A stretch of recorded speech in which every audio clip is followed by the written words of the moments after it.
Olá, meus caros! Hoje eu vou te ensinar como responder à seguinte pergunta. O Ministério Público é ou não uma cláusula pétrea? Questão esta já explorada, inclusive, em mais de uma prova de segunda fase para Ministério Público Estadual. Eu sou Vinícius Opponi, promotor de justiça em Santa Catarina e seu professor de Direito Constitucional aqui pelo Estratégia Carreiras Jurídicas. Antes de tudo, eu te peço para se inscrever no canal do YouTube do Estratégia Carreiras Jurídicas e também curtir este nosso vídeo. E também, no final, comenta aqui embaixo o que você achou desta nossa dica. Bora lá? Tá preparado? Vejam, meus amigos, nós estamos, portanto, diante da discussão. Será que o Ministério Público é ou não uma cláusula pétrea? E o primeiro registro que eu trago para vocês é o seguinte. Nós estamos diante de uma discussão meramente teórica. Por quê? Porque até hoje, felizmente, nós não tivemos nunca uma emenda constitucional com a perspectiva de abolir o Ministério Público da Constituição Federal. E por conta disso, nós não temos nada no Supremo Tribunal Federal pertinente a essa discussão. Porém, isso cai e cai muito em prova, e é um tema que você, candidato ou candidata para Ministério Público, precisa dominar.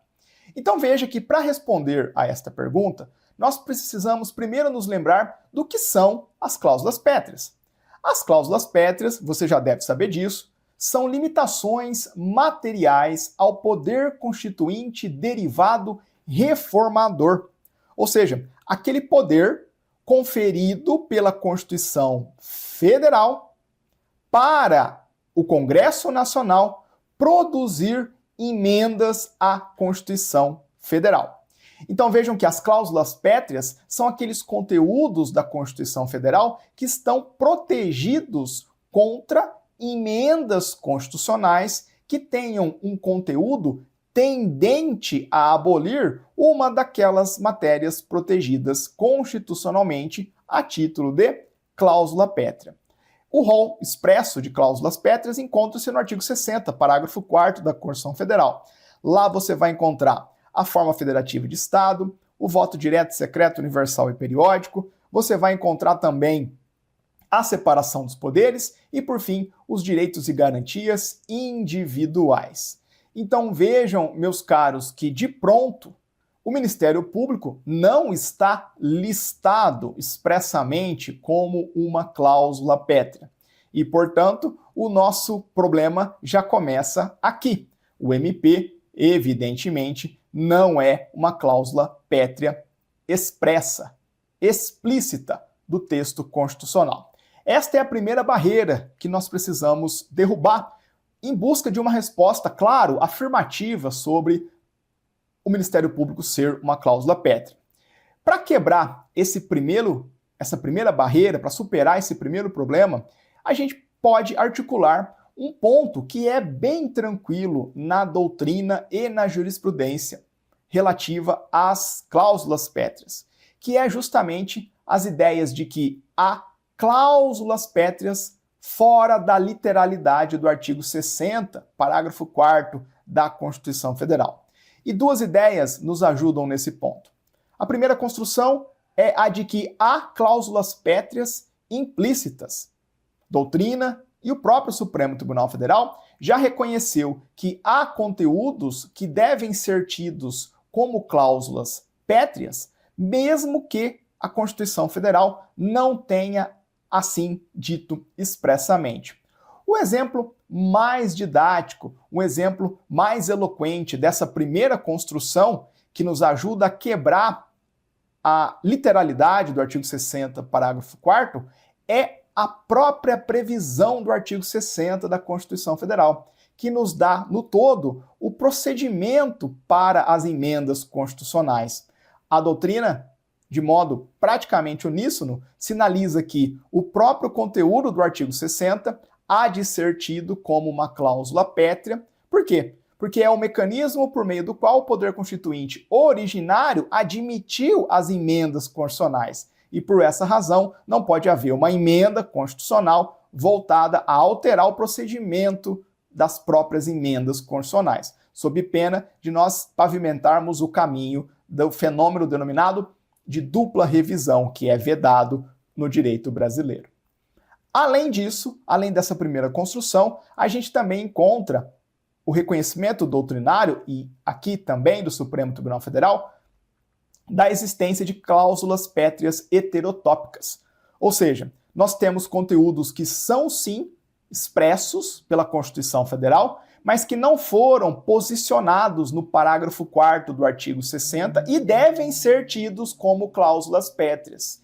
E nesse sentido, o Supremo, por exemplo, já reconheceu que princípios da ordem tributária, como o princípio da anterioridade tributária, o princípio da legalidade tributária, que estão lá nos artigos 150 e incisos da Constituição Federal, são sim cláusulas pétreas na medida em que são direitos e garantias individuais do cidadão pagador de tributos. Então vejam que por intermédio dessas duas construções, a gente pode avançar e superar aquele primeiro problema, o problema do Ministério Público não estar listado no artigo 60, parágrafo 4º. E como é que a gente faz isso? Demonstrando que há conteúdo a ser reconhecido como cláusula pétrea para além da literalidade do artigo 60, parágrafo 4º. Tranquilo? Dito isso, vamos agora em busca de fundamentos que nos permitam, sim, projetar o Ministério Público como uma cláusula pétrea. E aqui, debruçando sobre a doutrina de direito constitucional e também de direito institucional de Ministério Público, eu alinho com vocês dois principais argumentos. O primeiro argumento, o primeiro fundamento, parte do adjetivo permanente, que foi atribuído à instituição do Ministério Público pela literalidade do artigo 127, caput da Constituição Federal. Lembra dele? O Ministério Público é uma instituição permanente. Veja que o raciocínio é bem literal, mas muito importante. Se o Ministério Público é uma instituição permanente, o Ministério Público deve perdurar na ordem jurídico-constitucional. E, portanto, não há qualquer perspectiva de a instituição ser suprimida do texto da Constituição. Por conta disso, uma emenda constitucional não pode suprimir o Ministério Público, mas também não pode amesquinhar, diminuir o Ministério Público a ponto de deixá-lo apenas nominalmente na Constituição, mas esvaziado de suas funções. Esse primeiro fundamento, a ele se dá o nome de princípio da perenidade do Ministério Público.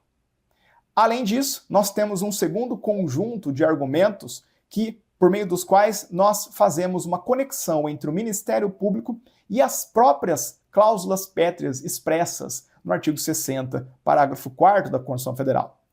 Atentem-se, o que se sustenta por meio desse fundamento de número 2 é que há uma relação de instrumentalidade do Ministério Público com as cláusulas pétreas expressas.